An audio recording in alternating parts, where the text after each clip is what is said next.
Where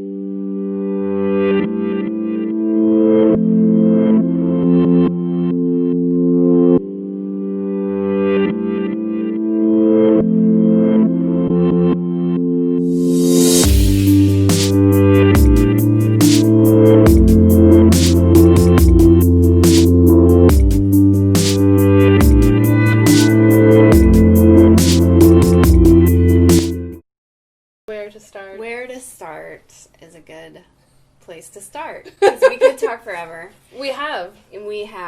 And I think what's exciting for me and what I would love to share just right at the beginning is that you're in the middle of launching a new pattern. I am, yes. And I think people may or may not know that sewing, would you say that sewing has made a resurgence in the last? Oh, yeah. I would say the last, 10 years?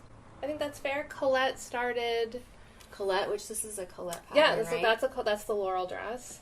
I think Colette started 2007, 8, 9, somewhere in there. Around the same time that I wrote my first book is when Sari started Colette. And I think that was definitely the beginning of the resurgence. And, why? Do you have a moment where you know why? Well, I think preceding that was Renegade Craft Fair started before that, and then Etsy started not long after that. And so somewhere in there, people started to understand the importance of handmade. And this is 2005. Yeah, I think Renegade. What is this? 2016. I think this is their 10-year anniversary or 11, something like that. And what's interesting, I was just at this blogging conference all week, and what we're realizing is how many people started just exactly 10 years ago. Yeah, 2006. Yeah. So it's this whole movement that happened, basically, and it's probably fair to say with the online, the fact that we were all on the internet at the same time, and we could share, we could start sharing what we were making. I don't think it's a coincidence at all that all of those things happened at the same time. When I think about some of the people that are still doing it, that are, sort of big or whatever, like Jenny, Sublime Stitching, and Renegade started then, Sari started around that time with Colette, and Etsy started about that time. That's when my friend Faith did Handmade Nation, the film, which I'm in that as well. I'm not one of the featured people, but you see me in that film as well. All of that sort of launched all at the same time, and I think it's interesting. What I find most interesting is how those of us that are still in it have evolved and who's dropped off the radar, and just how those things have gone over the last decade. It's basically, so I think that's what sort of started the resurgence of sewing, because it's all mushed together. It was like a weird collective consciousness. Yeah, when you think about it, I never thought of everything starting right around that time.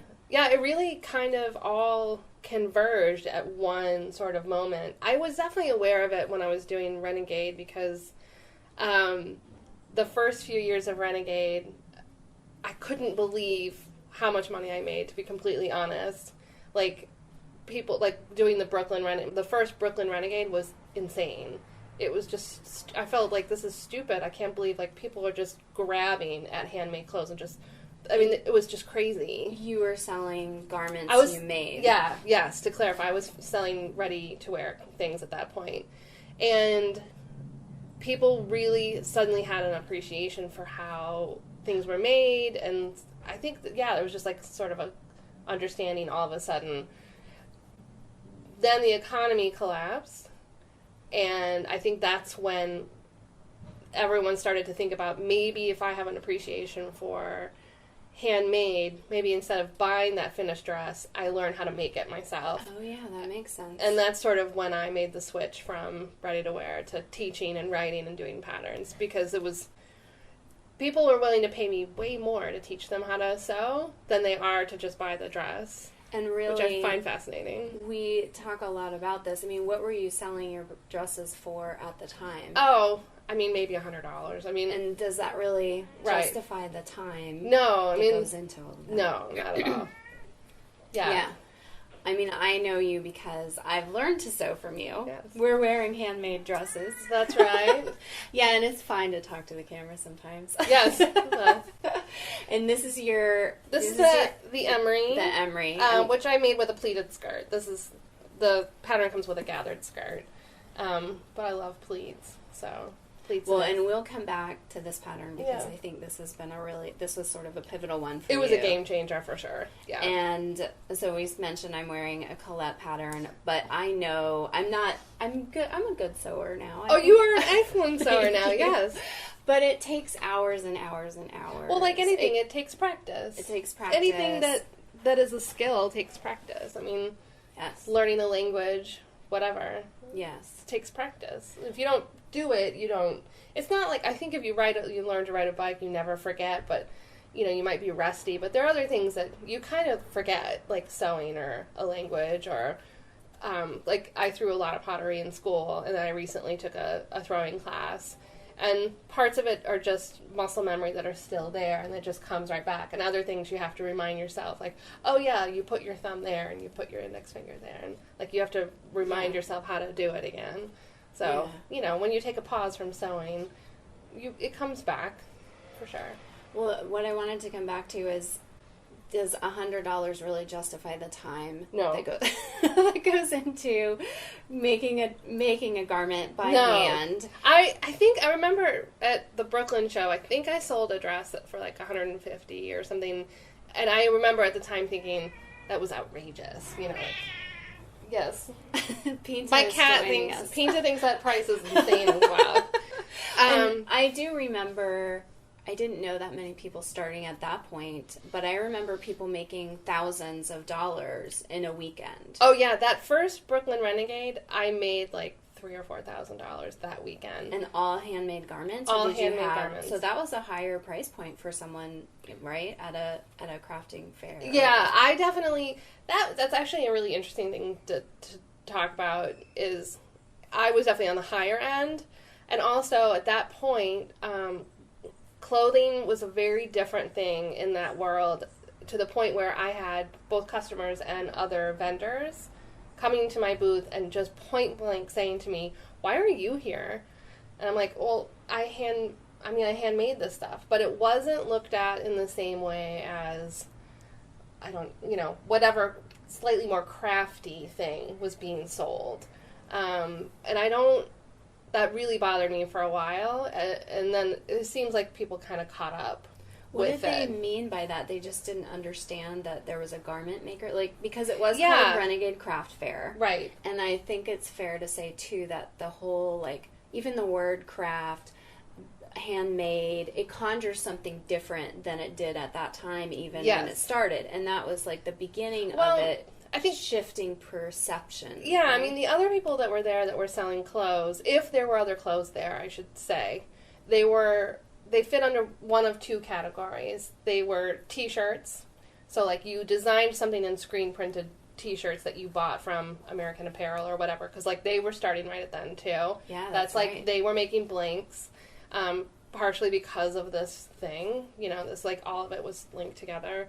So you were either screen printing T-shirts, or you made clothes that looked super handmade. So the finishes were deliberately imperfect, or it was patchworky. It looked kind of crafty. Yeah. And that's not my personal aesthetic. So when people would come to my booth and be like, "Why is there a cute black dress for sale in your booth?" I'd be like, "Well, I made it." But being obsessed with good construction, they were constructed really well, and so there was always this question mark of, did she really make them?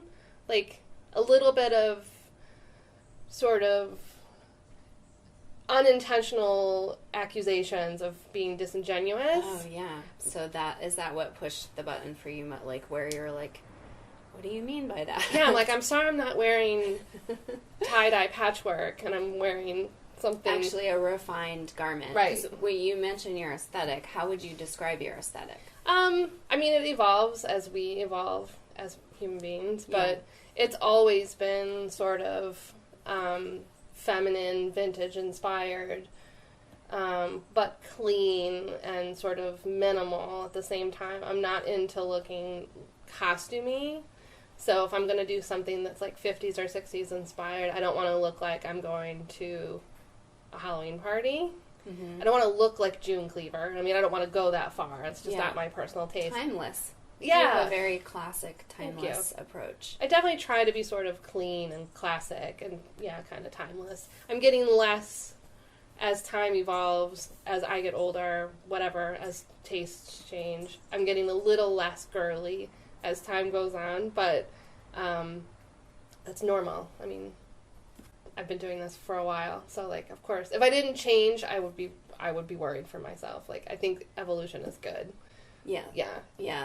But having kind of a clean, simple brand at a place like the early Renegade days was not the norm. Like, people really didn't understand what I was doing. Now it seems like that's not such a big deal. Now Renegade is so slick that it's completely normal, like, to have really slick, modern, minimalist brands there.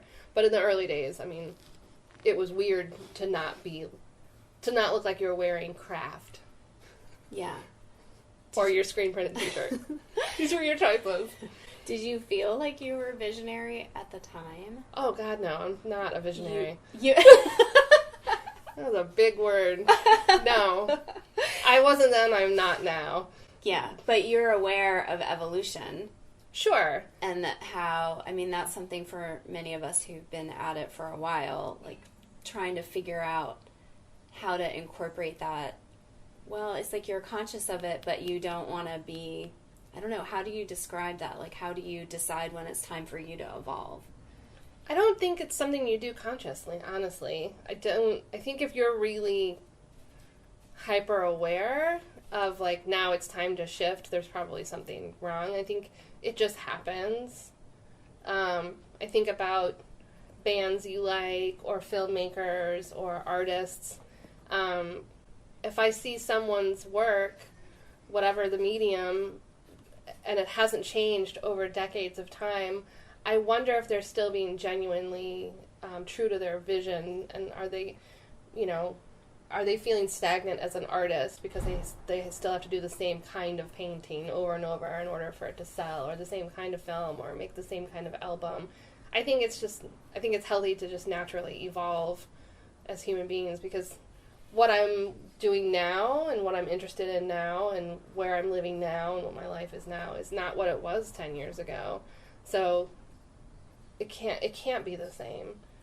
I would be worried for myself if it was exactly the same. Yeah. But it's like subtle shifts. Like, I don't feel... Sure, yeah. In the time that I've known you, I don't feel like it's a... No, I think if you made dramatic shifts, then that's something else to be worried about. That's it. Yeah, that's interesting. I think subtle shifts are healthy. And like a part of the norm. Mm-hmm. Yeah, I think you have to evolve. I mean, I hope I get better with time. I do too. But I am being conscious about it as a business. So I'm going to think about it from your perspective too. I mean, I think about, like, keeping things fresh. From a business perspective, I definitely think about, like, all right, am I just doing this, churning the same thing out over and over as far as, like, product and stuff? But as far as my tastes, I let those just evolve on their own. Yeah. And, yeah, I mean, hopefully it's not, like, a huge dramatic shift. We're going to be... Right, Pita? We're going to be interrupted by the cat. Well, I was prefacing all of this, and we will get to it, about, like, the excitement of launching a new pattern. Yeah. But since you were we were going a little bit back in time, I mean, how did you get into garment creating to begin with? Well, essentially, I started sewing in a very short answer. My mom taught me to sew when I was probably around 10 or 11. My mom was a really good sewer, and both of my grandmothers were, like, brilliant seamstresses. So she was not one of the moms, like many moms, I think my mom was one in a generation, was like, I'm not sewing. Like, you know how there was that cutoff point, and a lot of us of a certain time did not just automatically have that built into our upbringing. No, I think, she definitely I'm a kid, I was born in 71, so I'm a kid of the 70s. Like, my, pivotal growing up years were Same, 70s, and then, you and I are super close in age, and then pivotal high school years were the 80s. I mean, like, classic. So, that 70s craft thing that was happening, my mom completely embraced it. I mean, there was no weirdness that it came from, like, her, that she rebelled against She did not rebel against it. No, I think she admired my grandmother's skills and saw it as very practical. And we grew up with no money, so it was like a means to an end. Yeah. So somewhere in there, I asked her to teach me how to sew. I was obsessed with fashion. I started getting Vogue when I was like 12. And I was just obsessed with it. And she taught me how to sew. It didn't really stick until I left the house when I was 18 to go to my first year of art school, and my part-time job was at a local fabric store. And I don't know why they hired me. I didn't know anything, frankly. But I learned so much at that job, and I bought my first serger that year when I was 18, and that changed pretty much everything. And then it was my side hobby. I knew forever that I was going to go into fine art, that I was going to major in fine art. But I didn't know what medium, but I never considered the fashion side as, like, a career. It's so weird looking back. Like, I didn't consider the fine art side as a career. That's so funny. So I did advertising. I could have gone the more practical route. I mean, like, I should do something like business and fashion. No, I'm going to be like a painter. That's like, that's the... My parents really encouraged it. There was no weirdness about, like, you're going to study fine art. Like, they were on board from day one. And so it didn't feel like an impractical choice at all. So I didn't study fashion or anything. It was just something I did for pleasure. And then, honestly, it was around when Renegade launched. Sue Daly, who started Renegade, and I waited tables together in Chicago. Okay. So I was going to ask you, like, how did you even know that movement was happening? Yeah, no, straight up, I was working at a Thai restaurant called Hi Ricky, where a bunch of my friends that I'm still really good friends with, we waited tables together. And I was in school at the Art Institute of Chicago, and Sue, we all made stuff that was, like, not gallery appropriate, like, you might make fine art, and then you might also silk screen t-shirts, whatever. Mm-hmm.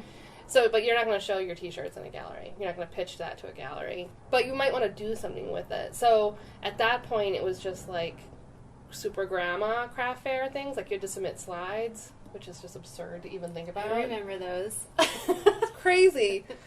Take a slide of your, like, dried wreath arrangement and then submit it to some jury. Yeah. So, like, that's how it was. So Sue and her childhood friend Kathleen were like, we don't want to do it like that. Like, we just want to have some sort of, like, punk rock craft fair thing. So that's where the Renegade thing started. I didn't do the first year. I didn't really know how I fit in. It was still, like, the whole, like, what am I going to do? My major was film, video, and new media. Okay. I was making, like, 16mm film installations, and that's not very craft booth friendly. And sewing, I still didn't think of it as something to do beyond just for myself. So I went to the first Renegade and was like, oh, this is interesting. And then between the first and second, I moved from Chicago to LA and started sewing. I got a studio in the garment district and started sewing ready-to-wear, and then participated in the second Renegade back in Chicago. You just were like that. You just saw it and you decided, I'm going to do it, and you Pretty committed much. Enough to have a studio. Was that, like, where you were living didn't support it, or you just felt like that's the next step for me? No, where I was living did not support it. Yeah. Okay. Yeah, I was living with my ex-husband in an apartment in Venice. And my day job was at a private art dealer. And then after about 9 months of that, I quit that job. And then that's when I got my studio in the garment district. So I could just set up bolts and bolts. Then I could buy, 100 yards of black and white striped jersey and sew, 10,000 shirts or dresses out of it. So that's what I was doing downtown, yeah. And then I went back to Chicago to do the second Renegade, and that's pretty much where everything kicked off at that point. For you. Would you say that's when your Christine Haynes brand started, or that has evolved? That's definitely evolved. At that point, my ex and I were a joint effort, and we called ourselves Two Space, because there were two of us, and we always needed two spaces. so ridiculous looking back. And the URL was available. Like, that's always something you were checking at the time. Like, yeah, oh, still. You know, yeah. And so he was he still is a metalsmith.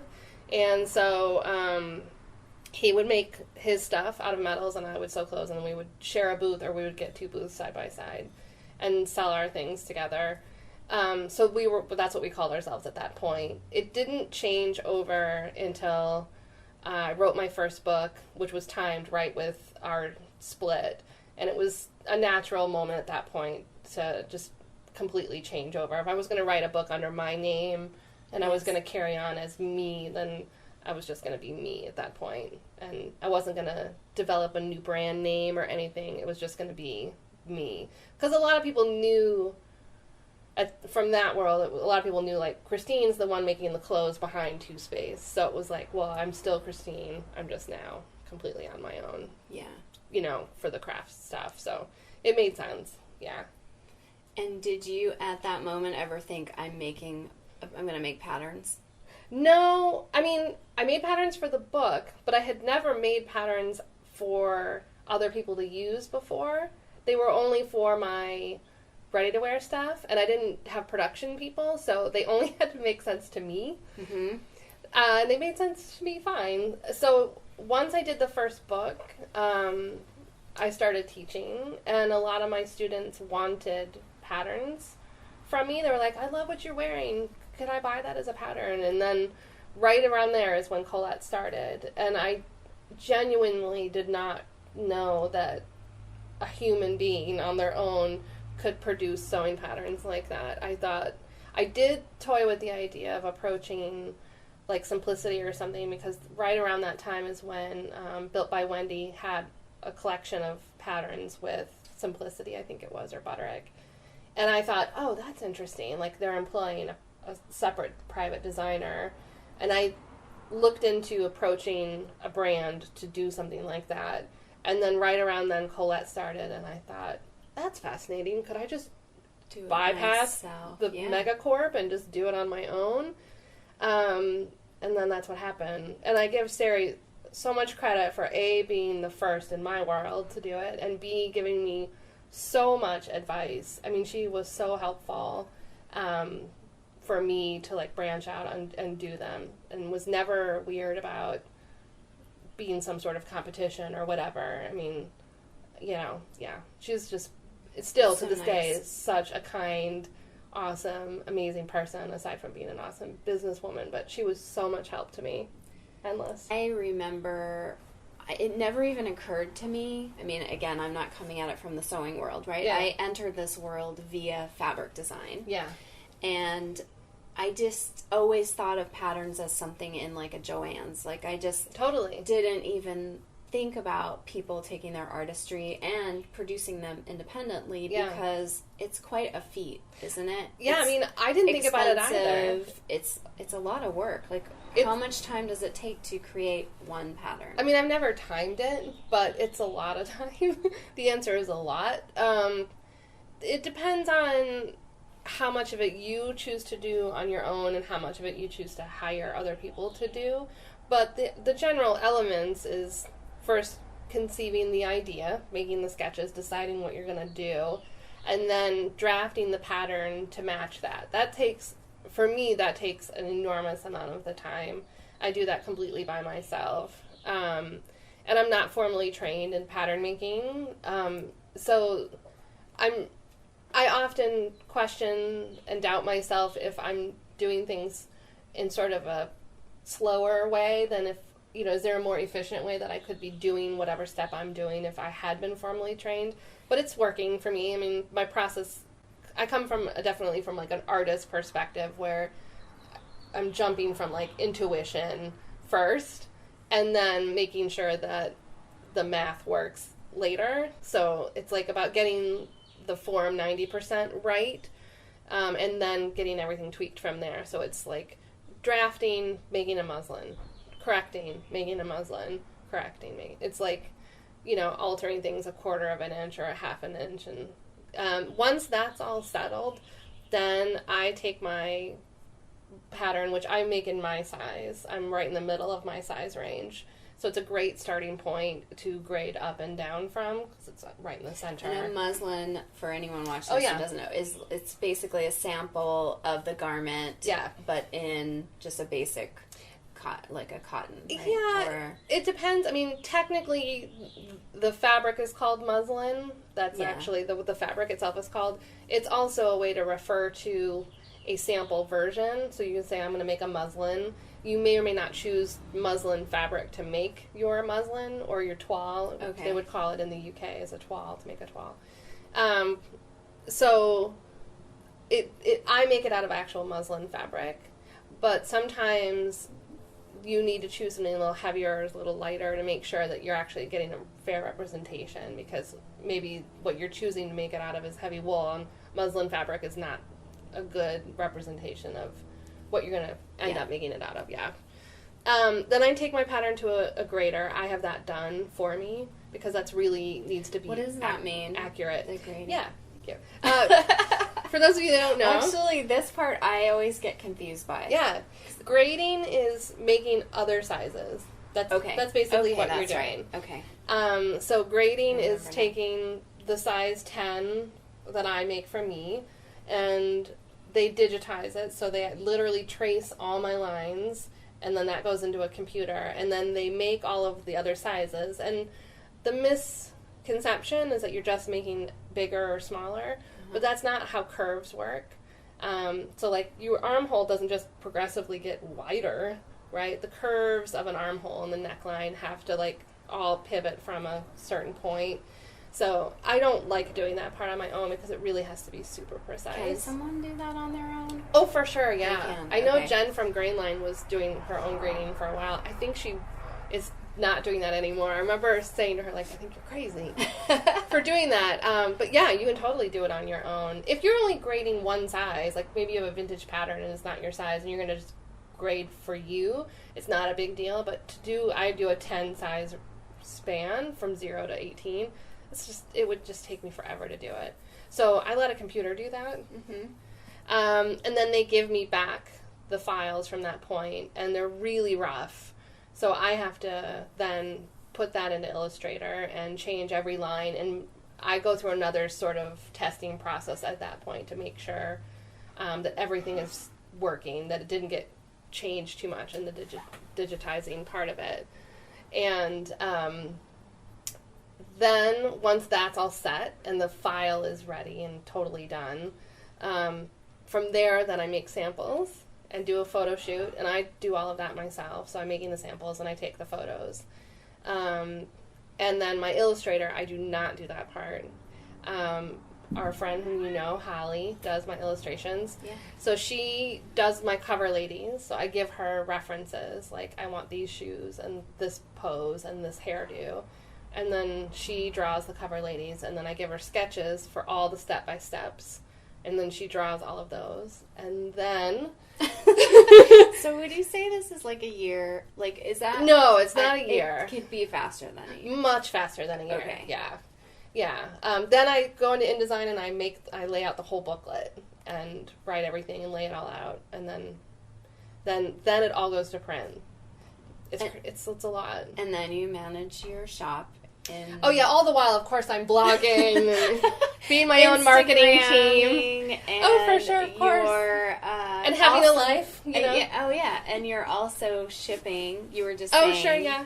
I mean, this is a quick segue, but you're choosing to do a lot on your own, and you and I have had conversations about, you know, everyone will start yelling like, you have to outsource, and there is always the catch-22 of budgeting for the outsourcing, not feeling like you can, but at some point, I know I'm perceiving this in myself, I'm sort of stalling out with how far I can progress because I continue to do everything myself. Yeah. And even in the time that we're talking about this past decade, how much everything's accelerated. In terms of, it's not just a blog. Did you have a blog back in the day at the time? I did, yeah. And you still do. You actually are really good at keeping up a beautiful blog. I try to blog once a week. Mm-hmm. I would ideally like to blog twice a week, but I just don't have the time to make... I could blog every day, but they would be crap posts. Yeah. Right? So you're no quality over quantity. Yeah. For sure. I try to post one quality post every week. And if I get a second one in there, then that's awesome. But I think that if I did 52 posts a year, that's not a terrible thing to do. Yeah, it's quite good. Well, because what's been added on since that time is Instagram or, all this social media, Facebook, all of these Pinterest, all of the areas that you can use to market your business. Yeah. And you're creating all of this. Yeah. Also. Yeah, I don't have anyone help me with anything except the two things I just mentioned, which is I have someone grade for me and I have someone draw my illustrations for me. I pack every order. I drive them to the post office. I know that I could have my postman pick them up, but I have a P.O. box for my business, and so I just do it all at the same time. Like, I go twice a week or 3 times a week, depending on how many orders there are. Or if a distributor needs something urgently. And then I just check my P.O. box while I'm there, and I loop it into other errands. So, that for me doesn't feel... It's actually a great moment to get out of my house. Yeah. Because I'm home all the time. Because you work a lot right now. I mean, and initially you were working part-time, and you just... It really isn't that long ago that you, are fully independent? Or did you go back and forth? No, I had a day job for a really long time through all of this. Yeah, I quit. Now I have to think about that for a second. Was it 2... Yeah, oh no, it was last year. Because I know this because I just had my accountant meeting. This was the first year I did my taxes with no W-2s. Ever. In my whole life. Okay. Yeah. Last year, so that means all of last year was W-2 free, which means, I left managing So LA the year before.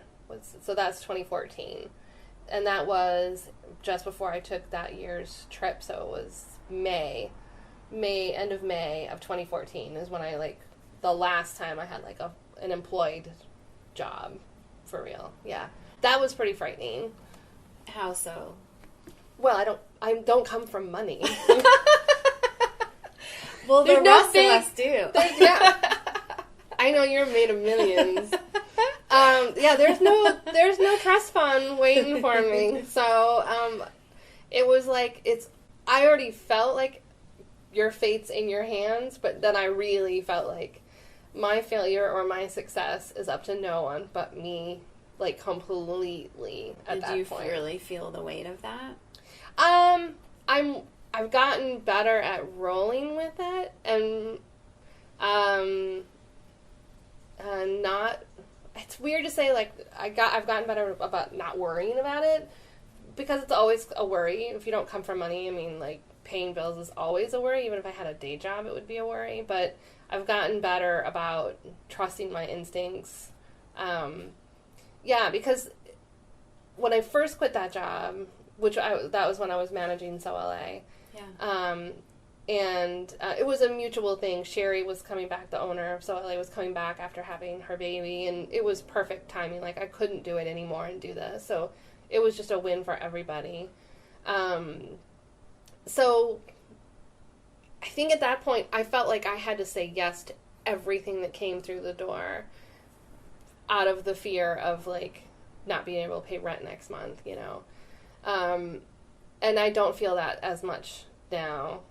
So I'm getting better at being less freaked out about it. Well, something I admire about you, through all of this, is I think in today's world, too, we expect everything overnight. Oh, yeah, no. And we don't, what I was starting to say with the whole idea of outsourcing, I've recently made a decision not to be so hard on myself for that. Yeah. Because there's an opportunity that's happening for me that I'm glad I don't have a lot of people relying upon me right now. Yeah. And I think that's another pressure. It is another pressure, and, I mean, by far. Yeah. And also when you work from your own space, having somebody in your space, I need a certain amount of alone time just for myself, and then simultaneously to create. I need it. It's not. Yeah. I don't really like to have people around when I'm painting. That portion. No. So there are a number of factors about that, but because that's a bit of the buzzword, and we think we have access to all these amazing people to help us, which is a separate topic. It's not always so easy to find. I've been hard on myself for that. Yeah. And many times I feel like, oh, I should be further ahead, because you'll see someone enter the game and they'll do it much faster. Yes. And the point I'm making with you is that I admire that you've been really thoughtful about every choice that you've made. And yes, things have come up that were unexpected, changes in employment. Like, this is a conversation I was having yesterday. Everyone, having a job to me is no more secure, really. Oh, heavens no. Than working for yourself. All of that, there's so much to say about everything you just said. First of all, thank you for saying you admire me. Thank you for that. I think that on that topic, it's really hard, and I fail at it all the time, but I think I have to not compare myself. I don't think it's healthy for any of us to compare ourselves to contemporaries that come in and blow to the top past us really fast. And I think that's great for them, but, whatever my little journey is my little journey, and it has nothing to do with that person or whoever else. And it takes a while to sort of trust that and just be like, you know what, it is what it is. And I haven't made perfect decisions by any means. I mean, should I have done a book where I have like 20 patterns in it, or should I have released 20 patterns? Those are debates. Which would be better? Well, I got paid to write a book versus having to pay to do 20 patterns. So financially, like in the immediate, it was better to get paid to write the book. In the long run, I would have made more if I had released them as patterns, but I couldn't afford to do 20 patterns, but I got paid, so you have to weigh your options in the moment, and you just have to hope you do a good job at weighing that decision in that moment, Will you address how you handle comparison? Because let's say we're kind of looking at this 10-year mark. So Sorry was one of the first you knew about. Sari. Yeah. Sorry, Sari. Sari was one of the first you knew about, and now is it fair to say, I know as a fabric designer, and I didn't get in so early, but I got in at a point where illustrators were just aware they could enter that space. Yeah. And I felt it's become very saturated. Like, the more that we all come online, the more we know about the possibilities, which is great. Yeah. And simultaneously, a lot of things are reaching this saturation point, or a lot of people are jumping in and doing similar work. For sure. I mean, So how do you handle, I guess, the comparison element, and also standing out in a space where now people are like, oh, we can make our own patterns, Yeah, I mean, there are so many independent pattern companies now, so many. It's actually a little bit crazy, but I jumped in to the pond too, so I can't blame anyone else for joining, because, I didn't invent this. It's not like, how dare you, join this party. It's for everybody. Comparison, that's just... it's never easy. It's like you have to be just a humble... I hope to be a humble, kind human being, and I think I succeed at that at times, and I think I fail at that at times. And I think that it's really easy to compare yourself to other people and how fast they release patterns, and how everyone, whatever, maybe everyone's talking about them, or maybe whatever the comparison is. I feel really lucky that a lot of the independent pattern designers are genuine friends, and I feel so lucky that that's true. And I don't know if many people know that, but I mean, last week on Facebook Messenger, which is how we chat, Jen from Grainline and I, we were having a full conversation, actually also on our private Instagram accounts, which nobody knows our names on there unless you actually are really, really good friends with us. We were having a full conversation about our releases. We're both releasing a pattern next week. You know, what day are you? Well, she's thinking Tuesday. It's all kind of timed on how things are going to go this weekend with our businesses and how are things coming back from the printer. We openly discussed. I showed her what I was doing. She showed me what she was doing. Oh, good. They're not too close to each other in design. We don't want to release on the same day. She's thinking Tuesday. I'm thinking really Thursday. Nice. Yeah, it benefits no one if we release the same thing on the same dang day. Like, that's not good for anybody. Mm-hmm. So I'm grateful that that's the case, but, you know, are there a lot of independent pattern designers now? Yeah, for sure. I don't feel like, I don't feel like it's all competition. My number one worry before I release a pattern is that someone's going to do exactly what I'm doing and they're going to release it like the day before. Like, yeah. I've spent 6 months developing and testing and making this thing perfect, and the week before I'm going to launch it, someone's going to release basically the same thing. That's my biggest fear. Just because then that's a lot of work and money and time kind of down the tube. So you just hope that no one's going to do something too close to what you're about to launch. Other than that, I mean, you know, it's an amazing group of people doing amazing work. So, yeah. Well, does that answer your question? I feel like I'm really veered from your question. That's what we do. That's how we do. Well, and also, there's only so much that can happen within a garment, right? It's not like... No, exactly. I mean, I don't make really avant-garde designs. Now, if I did, I would be less worried about that. But if you're making something that's kind of a wardrobe staple, then, yeah, there's a fear that someone's going to do something close just before you. And I think we all feel that. I've had this conversation with Jen, and I've had it with Sari.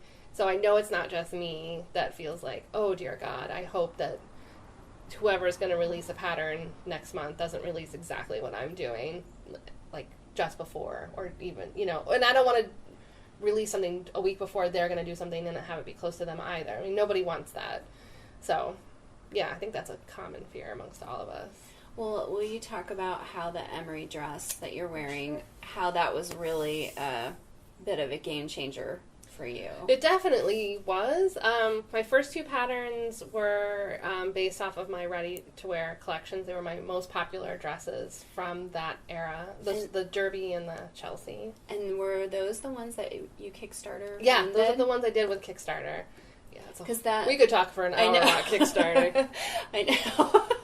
Thank you, because this is happening because of Kickstarter. Yes. Yeah, you feel the pain of Kickstarter. Oh my God. Kickstarter. That's a whole, like, when I'm talking to you, I know that you do all of these things, and I know that I do a lot of these things. Yeah. So it's like, we really do a lot. Like, we really wear a lot of hats. Yeah. But so you funded those. It's actually pretty amazing, like, how much work entrepreneurs do to do what they do. And the quick aside is, I didn't realize that creating a pattern is expensive upfront cost. Oh, yeah, it is. Well, because, so the tissue paper part, there's no big secret here. Almost all of us, at least in the U.S., use McCall's printing. They have the big plant that prints this on tissue. Now, if you don't know anything about printing, I knew some things about printing. My day job before managing Sew LA, I was the communications coordinator at the Museum of Contemporary Art. So I talked to printers all day. That's like a huge part of my job. And none of the many vendors we used could deal with tissue paper printing. Like, it's just not something people do. So you're really beholden to the McCall's plant. It's just true. At least in this country. I don't know where the UK girls are getting their stuff done. But, they print, a certain minimum. So their minimum is 1,000 pieces. So even if that's $1 a piece, that's $1,000. And, I mean, no one might buy that pattern. And that's just the folded tissue paper. That's not the instructions or your models or your illustrator or the fabric to make the samples or your time. So it's a lot of money up front. With the hopes that it might With the hopes that someone might want to buy it from you.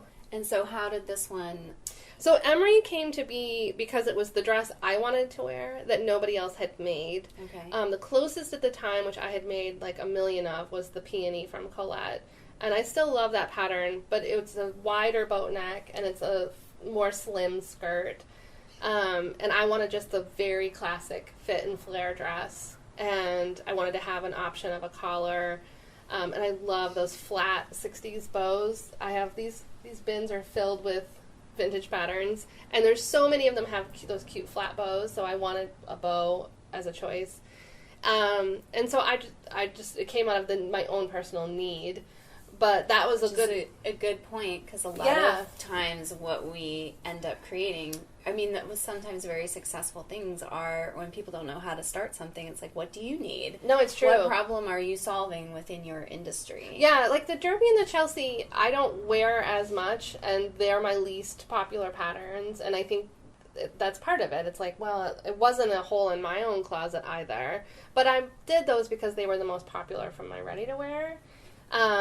So the Emory was just out of my own need, and there wasn't another pattern out there, and that was a moment where I was afraid someone was going to beat me to it for sure, because it was such an obvious silhouette to design, and nobody had done it. I thought, surely someone will beat me to this, but they didn't, and it's still every day the one that sells the most. Marianne is the dark horse.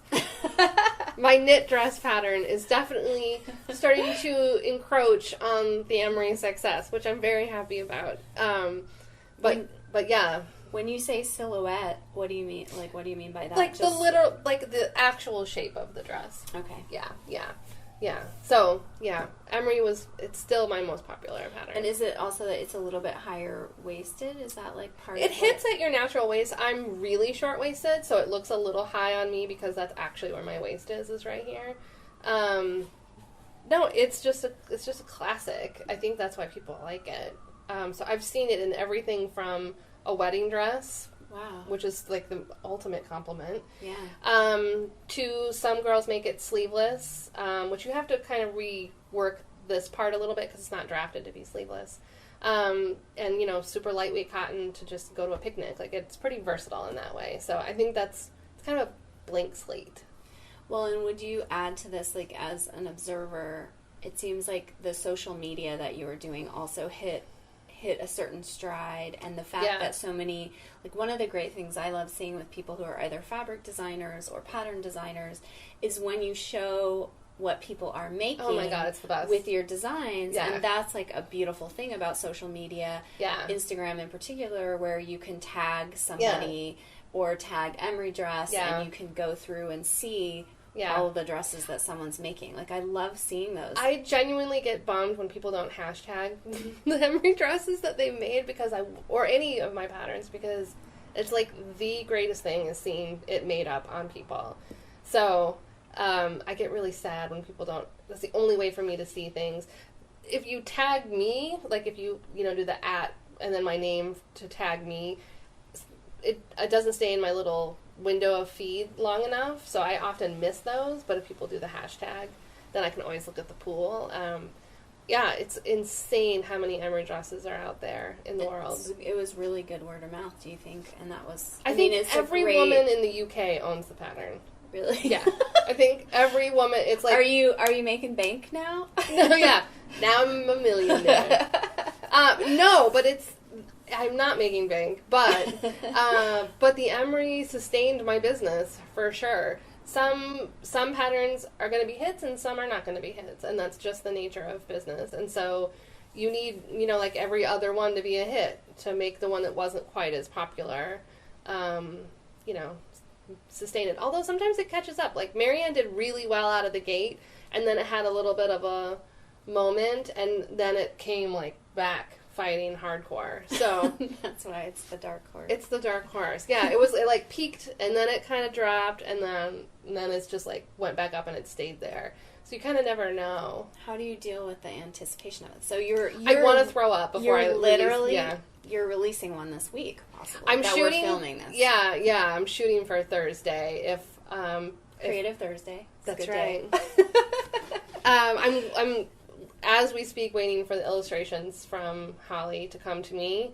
And I have everything else ready, so it's a matter of just dropping them in. And so what I do, because I don't want to wait, what I do is I open up pre-sale for the printed. I send the pattern to print and open up pre-sale for the printed. And you can buy the printed to come later when I get back from the printer, or then you can automatically download the PDF at that moment. So I'm hoping to do that at the end of this week. Send everything to print and make the PDF version available. I don't want to, otherwise, if I had to wait for the printed to come back, that's like 3 more weeks. And people might want to buy the PDF between now and then, so. And that's passive and if it's income. ready, if it's ready. Technically, passive income, that makes it a lot easier. Yeah, why not release it at that point? It's ready to go, so. Yeah, once I send it to print, the PDF is done. So it's all part of the same process. In any moment right now, you could throw up, though. because well, how do you even decide when you're going to launch it? And I mean, do you try as soon? It's income. So is it as soon as you can, right? I basically do it as soon as I can, although I would never do it on the weekend.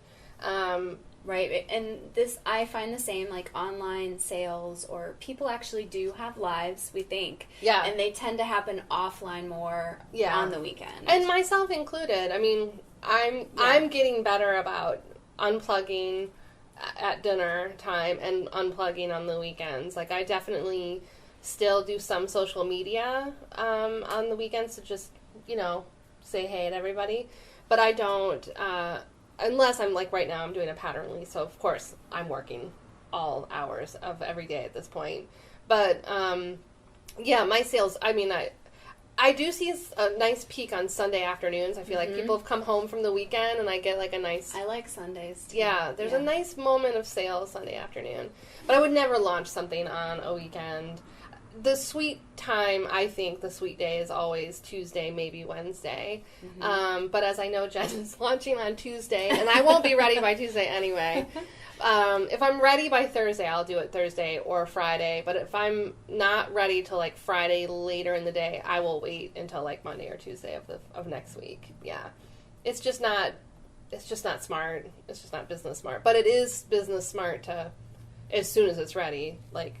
On the first practical day to just release it. Yeah, because otherwise it's ready. What are we waiting for? What are you waiting for at this point? You've invested everything at that point. You might as well just launch it. Yeah. Before someone else launches the exact same thing. No. So clearly we've explained that we could, you and I especially, because we wear so many hats, could work all the time. Yeah. Like, I'm not right at the moment. I have so many new projects, this included. I'm not really being great about taking weekends or traveling. Yeah. And we have to include travel and your life in Paris, because again, another thing I admire about you is you seem to be you're very clear about who you are. You are clear about the structure, like how you want to live your life, and I know none of us are doing any of it perfectly. Heavens no. Whenever we're human, we're figuring it out. It's all about trying to blank, Yeah. Trying to do your best. Trying to not be, envious of other designers. It's all about trying to be a better human being. And you just, sometimes you hit it, and you were saying earlier, and sometimes we don't. Sometimes not so much. And we are really imperfect. I know when I saw you for coffee the other day, I'm like, today's going to be the day I am organized forever. I know. I love that moment. It did not happen. It still did not happen. Yeah. Today, when I get back, it might be. For the viewers watching, this is a real thing. So we had coffee. We met up at the farmer's market and had coffee. And you were like... We were like, well, what are you going to do later? And you, with all seriousness, said, well, today I'm going to get organized in everything in life. And I was like, great. Please let me know how that goes. Report back. And reporting back, it did not happen. It was a Sunday. Well, I was full of conviction. I was like, I'm going to go watch Grantchester later or something. I had no conviction to, organize everything that day because it was Sunday afternoon. Well, and today, just full disclosure, I'm the kind of person that likes to make my bed and have the dishes done, in my ideal world. Leaving my home and feeling like my emails are answered and everything. Yeah. And I was at a conference all week, and part of me just thought, it's a Sunday, we're shooting this. Part of me thought, is this really even wise to do, because I typically don't sleep? And it worked out. I got good sleep, but good. My bed is unmade, and we have dishes in the sink, even you from feel last night. Dirty now. I was just like, it's called prioritizing. Yes. And today we have Christine, and she's like kind enough to share her time with us, and this is what we're doing. Well, and if we're going to be real, we're here on a Sunday because they're building a condo building across the street from my apartment.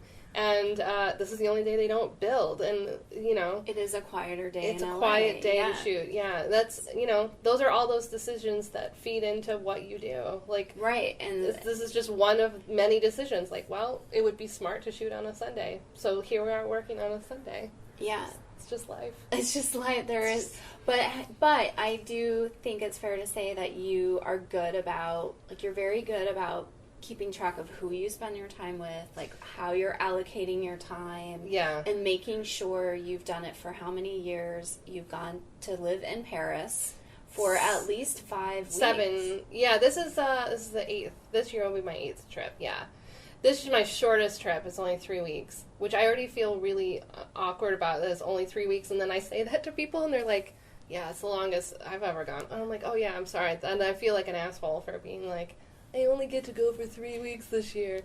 It's such a weird sort of douchey thing to have to say. But last year I was there for 7 weeks, so 3 feels really short. All right.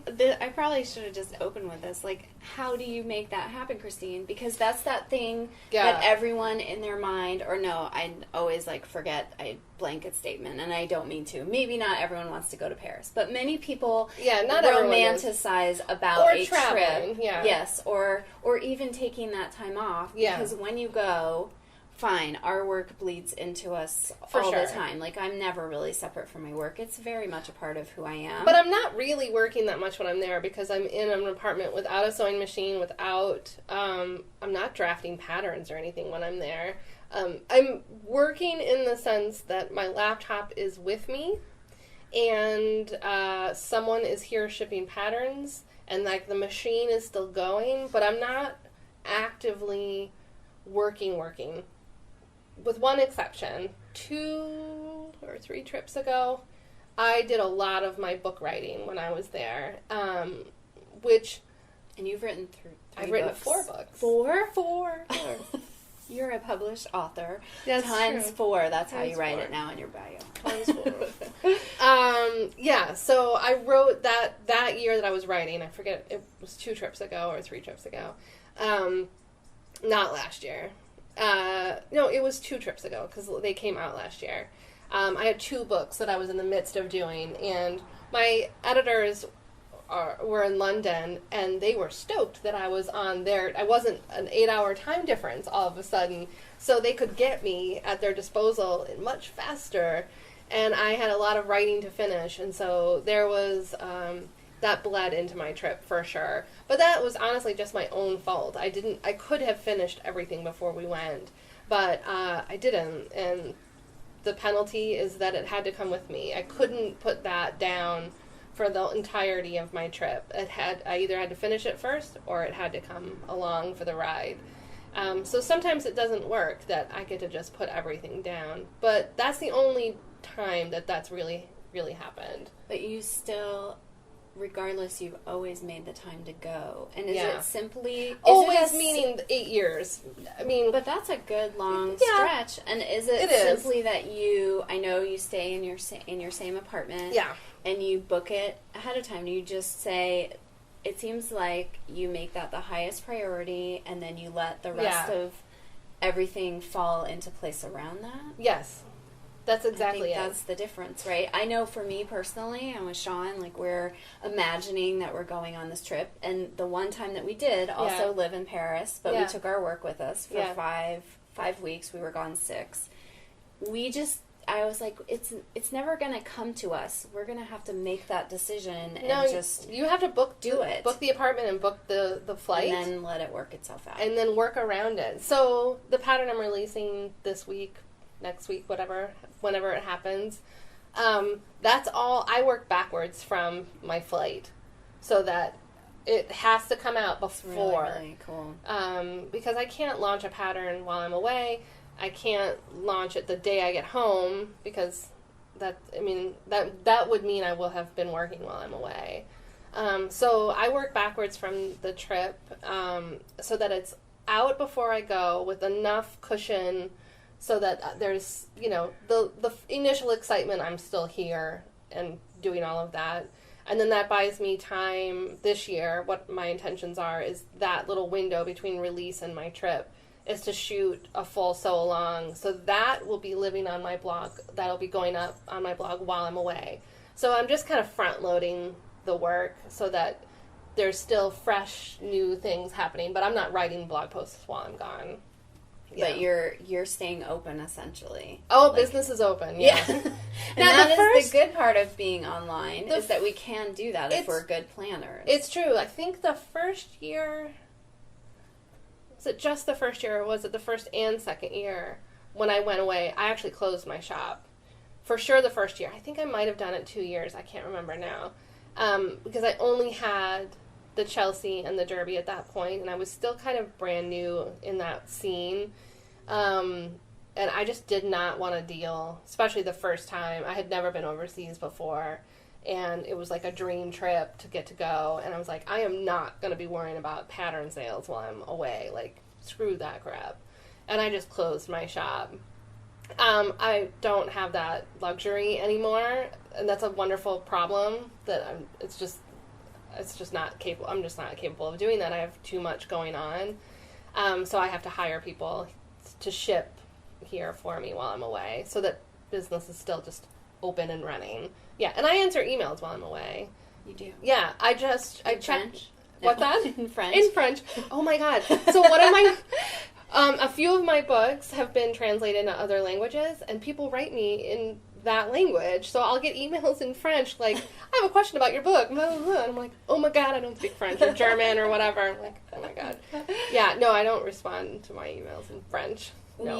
If only I were that fluent. That's wishful. This is just a quick segue because I find this interesting. So we know we do a lot of things. We've made that clear. We all always have lots of passives, or not passive. We want all passive streams of income. Yeah. But what makes up and then I want to come back to the travel and the personal actually, but sure. What makes up how many eggs does it take to make the whole basket? Like, how many different income streams does it take to keep you afloat? How many analogies can we use to keep your ship sailing? Keep the ship afloat. Patterns, for sure, is a big part of it. And I have both printed and PDF. And then books, I have... my deal, everybody's book deal is different, but mine, 2 of mine were royalty based, so I would get paid along the way, and 2 of them I got just paid up front. So those are all a little different. I have been writing for Craftsy's blog for a while, but I have not written much this year, so that's not a current revenue really. I could bring it back up. And resume doing that, but I haven't really done that much. And what other streams? Well, my Craftsy class. My God, I almost forgot about that. You have a lot of digital, or several. Yeah, and then I have a Craftsy class and a Creative Live class. Those both generate some money. And then I teach as well, although I've scaled way back on teaching. In person. You are an excellent teacher. Oh. This is like your plug. I made this dress I'm wearing with my fabric, I might add, one of my favorites. But I've taken hours and hours of class with you, and you're just great. Oh, so if anyone has the chance to learn from you, because you do travel around the country. Yeah, I mean, the reason I scaled back was largely because Sew LA closed after 9 years. And that was my main teaching venue in the more recent years. So I'm not teaching like full-time regularly, locally anymore. Yeah. It's all of those things that make up. Yes. All of those eggs make up the one thing. Patterns is definitely my biggest sales. My Craftsy class still sells very well, which is kind of amazing. It's been up for years now, but there's like 9,000 some students in that class. Almost 10,000 people in that class, and so I get a chunk every time someone signs up, which amazes me that people are still signing up for that class, which I'm very flattered by. I think you're a timeless teacher. It's becoming a I'm little like bit the kids' ridiculous. ass interviewer. I choose people I already really adore. Makes it very easy. Thanks. Makes it easy for me. I like teaching, and I think, I mean, it took me a while. I know at the beginning I was not good. And I remember sort of feeling at one moment like, oh, I think I'm actually good at this. Like, I think I actually am I think students are getting something out of it. So I recognize I'm not a bad teacher because my students seem to really like me and they repeat my classes. So I take that as a compliment. I'm your testimonial. Some students have become great friends. Like, they seem to really get a lot out of it. So I'm grateful if I can turn any light bulbs on for sewers. It's an awesome experience to watch that happen. Yeah, for sure. Well, I know we paused for a moment because we changed the battery pack, and we wanted to come back to Paris because you're like, I don't think I answered the question about how I actually make that happen. Well, I get that question a lot, which is why I wanted to say that. I don't think I answered your question, like, how do I get to go? Because there is a misunderstanding about, like, well, then you must have, like, a ton of money to get to go do that. But the honest truth is that's not true. I don't have a ton of money. I prioritize it. So what you were saying before about you and Sean wanting to take a trip, and it really is about booking it and putting it on your calendar first. And then figuring out how you're going to work around it later. Yeah. And that takes a certain amount of faith to think like it's going to work out. It's going to all work out. And saving. Like, you know, you have to save. I have to save a little bit consistently to make sure I have enough money and I have enough coming in and I have things happening while I'm gone. But it really is about just deciding to go and saving a little bit along the way. And you can go anywhere and do anything if you commit to that. Yeah, you're not living this extravagant. I think that's just like the misnomer that we just wait for the money to come. It's like never feels like there's enough money to do these things or enough time. No, and I'm also not living extravagant when I'm there, which is another misunderstanding. My favorite thing is people ask me all the time for suggestions on things in Paris, which I'm always happy to talk about. But the one thing that I get asked second, I was going to say most, first thing is where do I buy fabric? That's the first thing people want to know. And that I have tons of advice on. Where do you buy your fabric? Actually, the short answer will be that I wrote an article for Seamwork all about where to buy fabric. So I went to some in Montmartre. But is that where you go? Well, that's like the fabric district. Yeah, and it's not my favorite area to go shopping in because it's kind of like being in downtown LA. Like, it's just crazy. I prefer the little, like, neighborhood boutiques. And that we will find in your article. Yeah, so it's all in the article. I will say the two places I always go is Annika Bazaar. I love that store. And they just moved between my trips this year, so I'm excited to see their big new location. And I apologize in advance for anyone who speaks French, but La Droguerie, which is like the drugstore in French, is another store I always go to. And they have a very tiny fabric selection, but it's all choice. But yeah, there's a whole article I wrote for Seamwork. The second thing that people ask me the most, though, is where do I go out to eat? And I never have an answer for that because I don't live like that when I'm there. So I'm like the marché. I'm shopping for vegetables and I'm cooking at home. Mm-hmm. So that's what we did too. Like, one of our best meals was having a baguette with wine, of course, red wine, and saucisson, like the salami and cheese, sitting on the lawn in front of the Eiffel Tower. Yeah, like, that was a complete highlight that we got at the Monoprix, which is like the grocery store that was close to us. Yeah, or the bakery that was downstairs from us. Yeah, and yes, there are. It's just really how you approach all of this. Yeah, I have no restaurant suggestions aside from like Eastside Burgers, which is a vegetarian burger joint, which I go to many times when I'm there. That's in my article too, because I'm like, I love Eastside Burgers. But if I can get like a vegan burger while I'm there, it's just so satisfying. But I mean, 99% of the meals I cook at home, and then like if I'm going to go out to the picnic or for, the park, I'll pack sandwiches or pack leftover pasta. Yeah. Like, I'm not living extravagant when I'm there. So I think that's another misunderstanding that, oh, you must be living the high life. The high life when you're there. Well, I am drinking champagne with every meal. Because champagne is like €1, okay? So, yeah. And it's good.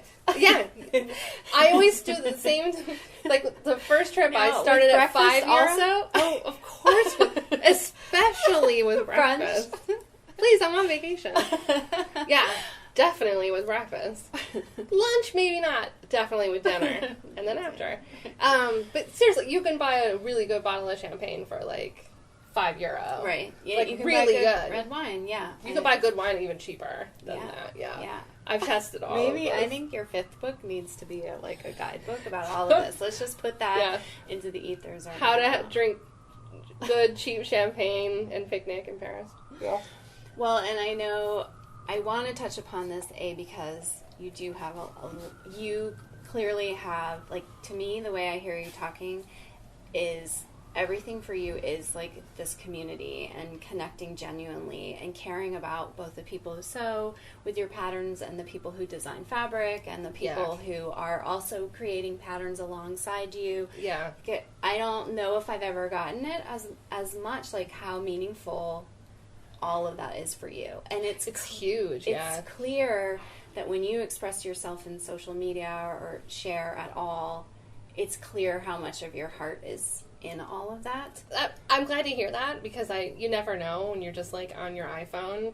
But no, that's a huge part of it. I grew up in like an artist community. That was my small town of Saugatuck, Michigan, is like an artist colony / gay resort, and it was an amazing place to grow up.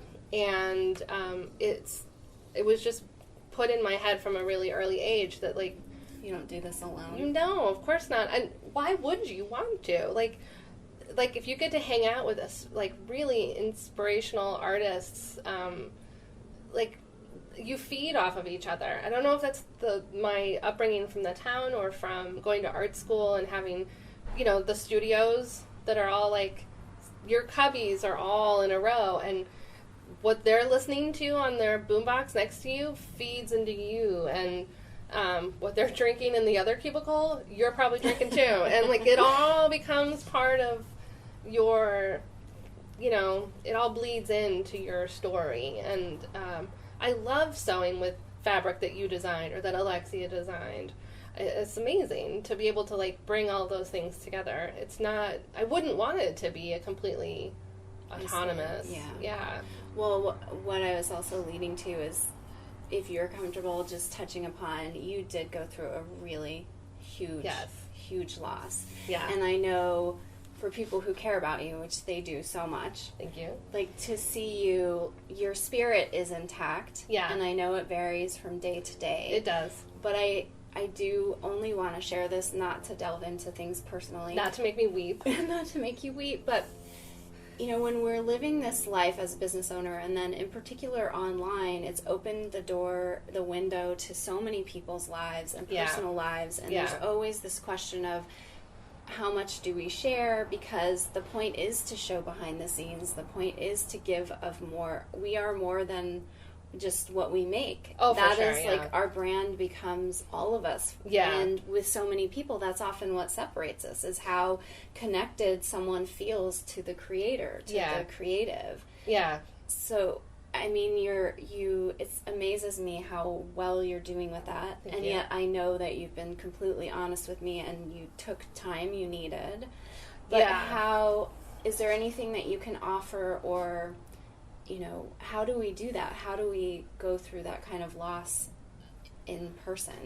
And I'm looking over here because your friend made you this amazing badge after you came out into, was it Devin who made that? Devin, yeah. So what you're not seeing behind that camera is I'll probably take a shot of it so we see it. Is my work table and my bulletin board, and on the bulletin board are a handful of things, some very practical and some just to constantly remind me of whatever.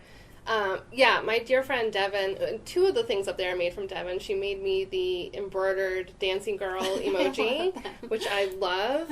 I think that was for my birthday or something. It was a gift. And then my first public appearance was at QuiltCon, and that was a pretty overwhelming first public appearance because it's like thousands of people there. And so she made me, we talked on the phone the day before she left to go to QuiltCon.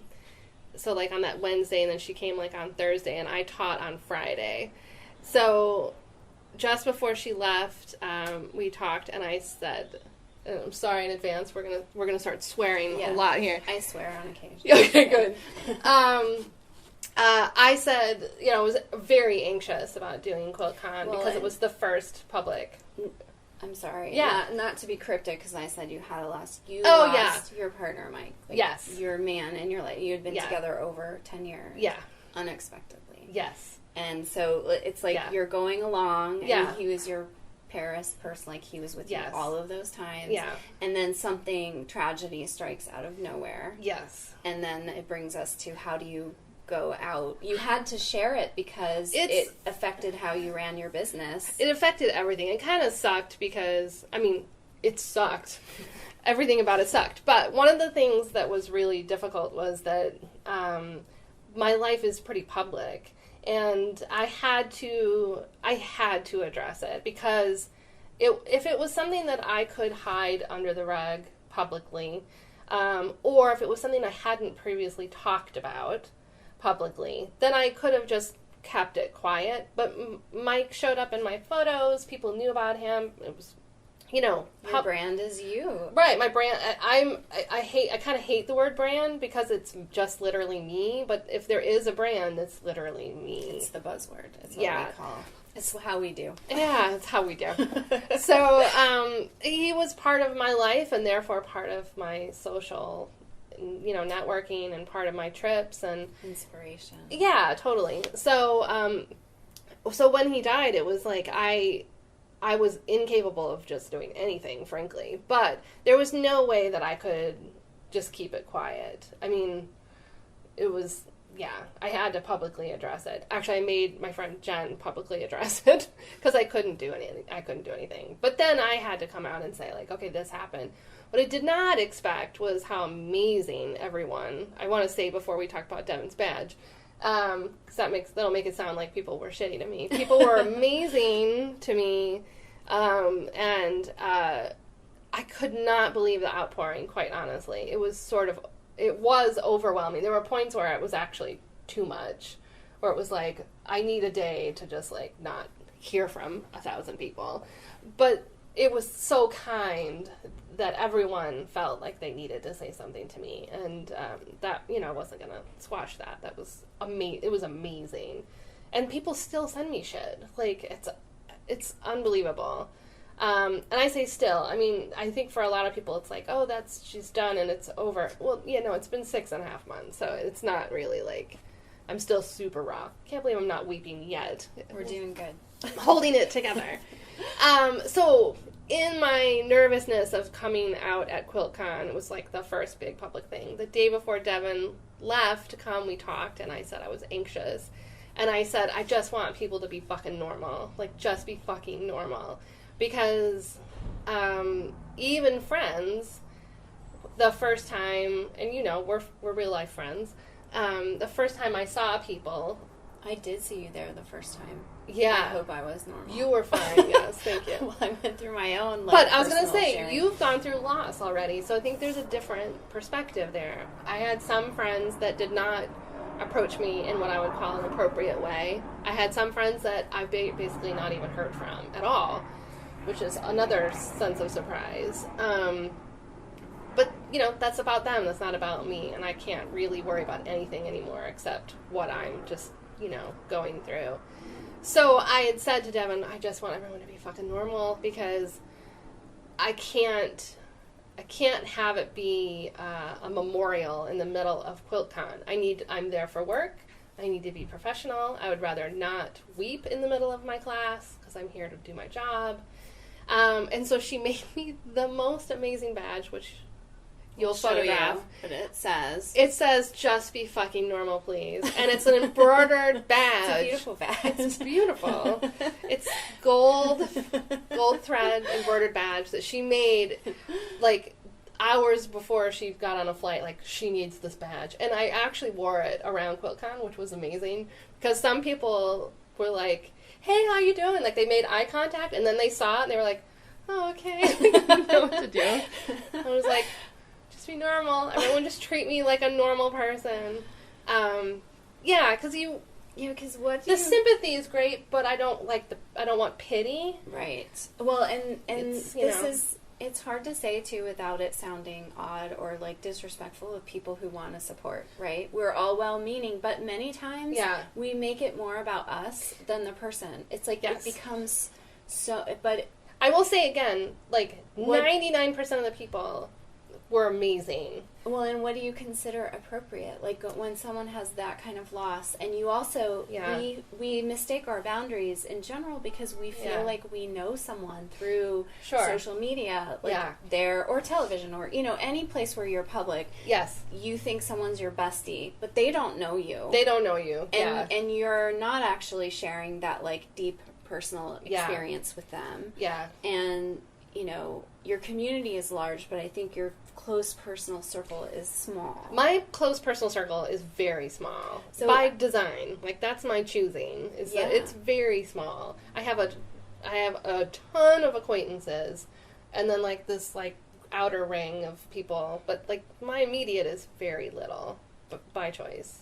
Yeah. What is something that you could offer to someone? Like, how do we help support someone in that place? Yeah, I mean, I've had a lot of friends be like, you need to write a book now. We've talked about this. Sixth book. The sixth book will be about grief and how to handle your friends. I'll add a chapter for you. Exactly. I mean, number one, like, don't pretend it didn't happen. So there's that. It's writing that line between pretending it didn't happen and, making a mess of yourself in public. If you see me out in the world, any friend, now it's been 6.5 months, so I can go out in the world now, it's fine. But those first few times I went out, if you burst into tears, that's not helpful for me. So don't do that. Being supportive without, showing pity. Don't make it about you. Genuinely think about what that person might need. Bring them a casserole. Awesome. It is good. Yeah. The best gifts I got amazing gifts, but, like, the most practical ones were people sending me Whole Foods gift cards or those, like, various food delivery things. Alexia just ordered groceries on Vons.com. It's a local grocery store, and just had them delivered to me. That's awesome, because leaving the house is, like, the last thing you want to do for a while. So, send me a carton of toilet paper. That's awesome. Like, I don't have to leave the house now for a while. Like, all those things were really amazing. All those super practical things that you think sound really, like, not very fun to send someone. And going back to, like, support, the first gift I got was from Sari. I got a bouquet of flowers. That was the first one I got. You need to dedicate this to her. This is dedicated to Sari and how amazing Sari Mitnick is. I'm glad I wore the color. Yes, and you're wearing the color. No, seriously, the first bouquet of flowers I got was from Sari. That's awesome. That just shows, like, the level of support from someone who would be perceived as competition or something, which is going to go competition. It's just bullshit. It's like it's not a competitor. We're friends, and she's a kind human being, and that's sort of a really roundabout answer. Like, just thinking about your friend and not yourself. But here's the thing: unless you've been in this situation, you're gonna probably fuck it up. So I've lost my dad. You've lost a parent, so like, when you, having gone through that, I approach people losing a parent probably a lot differently than I did before my dad died. You've gone through some loss. I don't know if you want to talk about it, but I have never gone through what you've gone through. So miscarriage. Thank you. That I shared publicly. Yes. So I've never gone through that. So my empathy is limited because I haven't physically done it.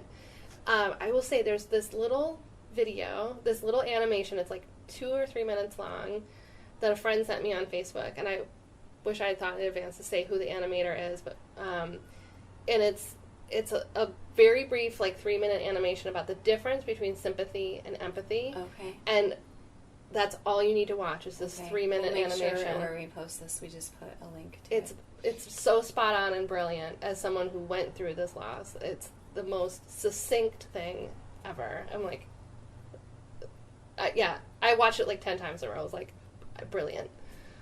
Well, I know I will keep talking to you forever, but I will like close it down. Close it up. I love talking. For those of you that don't know us in real life, like, if we go out for happy hour, we're closing the joint. Because don't expect us to get up from the table. We just talk like this. We need to go to Paris. We just keep Paris bringing us martinis, and we just keep talking. True story. Keep it very real and very honest. And I know this is sort of like final thoughts in terms of, well, you know, however you are making it every day right now, I know it's more than most are dealing with.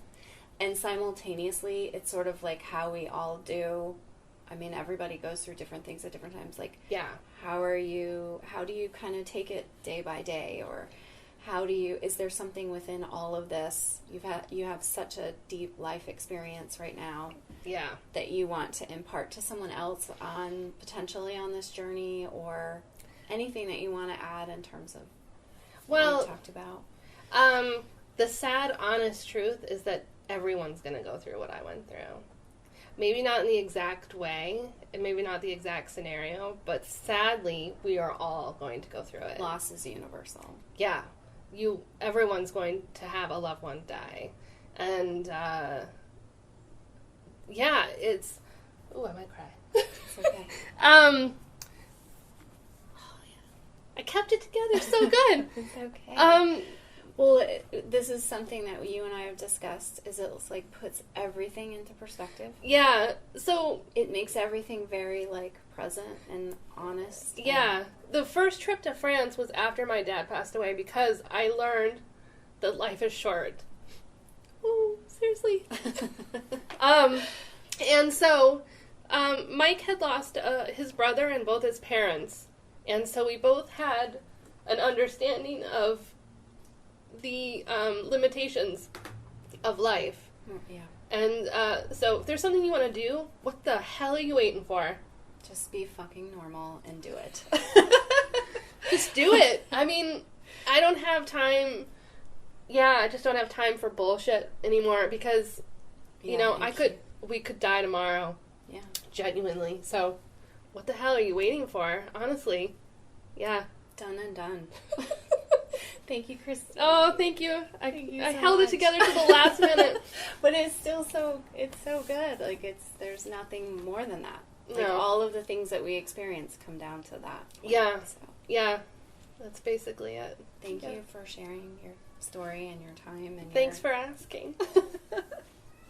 And thank you, Sean. You must have some sort of, like, you literally have 20 seconds left. That one died. This one's just about to. Nice. I guess we hit that one first. Thank you. That was really good. That was amazing.